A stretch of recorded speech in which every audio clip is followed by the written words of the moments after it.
I still remember the sound before anything else.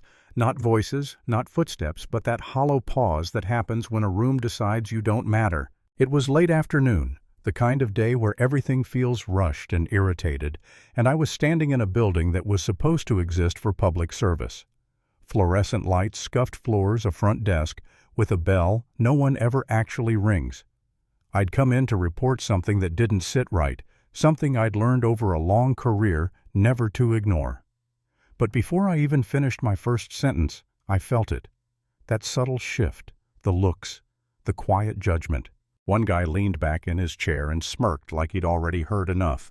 Another didn't even look up from his screen. Someone muttered, "Yeah, okay," under their breath. And just like that, I went from being a person with information to a nuisance taking up space. I didn't look how they expected.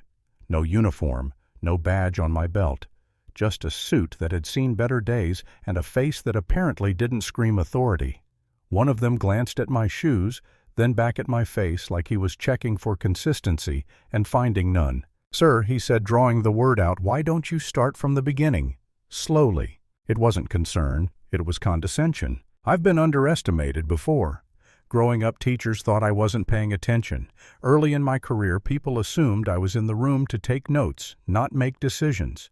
You learn to recognize that look, the one that says you're not who I expected you to be, so you must not be much. Usually I let it slide. Most days it's not worth the energy. But this time felt different. I explained what I'd seen. The patterns, the timing, the small details most people overlook because they don't know what they're looking at. I spoke calmly the way I was trained to clear precise, no drama. Halfway through my explanation, one of them cut me off with a chuckle. "So let me get this straight," he said, exchanging a look with the others. "You just happen to recognize all this, because—" There it was, the challenge. Polite on the surface, sharp underneath. "Because I've spent most of my adult life learning how to," I said. He raised an eyebrow. "Doing what exactly?" I hesitated, not because I didn't know the answer, but because I already knew how it would land. Titles change the temperature in a room. Say the wrong one and people either shut down or puff up. Say nothing and they assume you're lying. "I have experience in security operations," I said carefully. That's when the mood shifted from dismissive to entertained. "Oh, here we go," someone muttered. Another leaned forward. "You military or something?" I nodded, just once. He laughed, not loudly, worse, casually. "Yeah, you don't really look like it." That line hit harder than it should have. Not because it was insulting, I've heard worse, but because of how easy it was for him to say. Like an observation, like a fact. I felt my jaw tighten just slightly. I could have corrected him right then. Could have ended the whole thing in one sentence. But something in me stopped. Instead, I said, "I'm here to report a potential risk. That's it." He waved a hand like he was brushing crumbs off a table. "We'll get to it. Sit tight." Minutes passed. Then more. People came in after me and got helped immediately. I stood there invisible, replaying that laugh in my head. Not angry, not yet, just aware. Awareness has a weight to it. Once you feel it, you can't unfeel it. Finally, someone approached again. Different tone now, sharper. "Can I see some ID?" I handed it over. He studied it longer than necessary, then glanced up. "And this experience you mentioned, any proof of that?" I met his eyes. "I can verify who I am." He smirked. "Sure you can." That was the moment I realized this wasn't about procedure anymore. This was about power, about who gets believed and who doesn't, about how quickly people decide you're lying when your story doesn't match the picture in their head. I asked calmly if I could make a call. The answer came fast. No. Not no explanation, not no alternative, just no. Something settled in my chest then. Not rage, not fear, resolve. I thought about all the times I'd stood in places far more dangerous than this, relying on my training, my patience, my judgment. I thought about how many times silence had been my strongest move. So I nodded. "Okay," I said. That seemed to confuse them more than if I'd argued.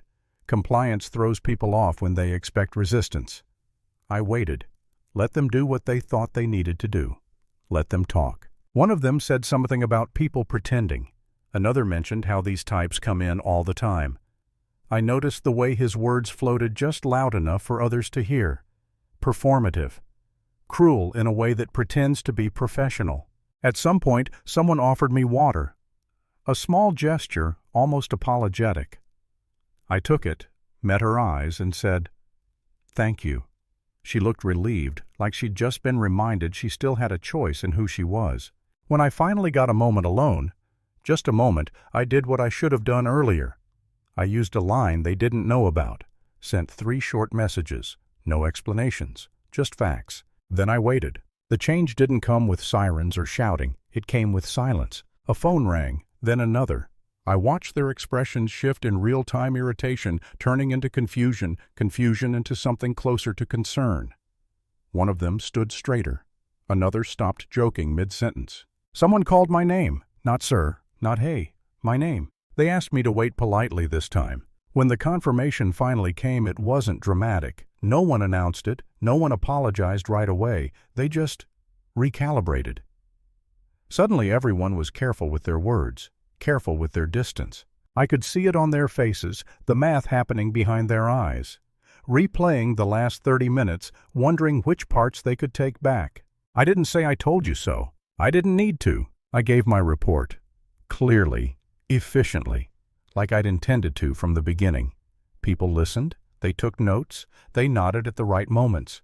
The room had learned who I was, and now it was learning how to behave. When I finished, there was an awkward pause, the kind where someone expects a speech, a victory lap, some kind of moral lesson. I didn't give them one. I stood up, thanked the woman who'd offered me water, and walked toward the door. As it opened, cool air hit my face, and for the first time since I'd walked in, my shoulders relaxed. Outside, the noise of the street felt grounding, honest. Nobody cared who I was out there. They didn't need to. I sat in my car for a moment before starting it, hands resting on the wheel, thinking about how close I'd come to being dismissed completely. Not because I was wrong, not because I was lying, but because I didn't fit someone else's idea of authority. That's the part that stays with you. Not the win, not the reversal, but how fragile respect is when it's built on assumptions and how powerful it becomes when it's built on truth. I didn't walk out feeling triumphant. I walked out feeling clear. Clear about who I am. Clear about how easily people confuse appearance with worth. Clear about how many others never get that moment of recalibration. And maybe that's the real question. How many times have you seen someone written off not because of what they said, but because of how they looked, where they came from, or how comfortable it was to doubt them? Do you think proving people wrong is about showing power or about exposing the bias they didn't even realize they had? Tell me what you think in the comments.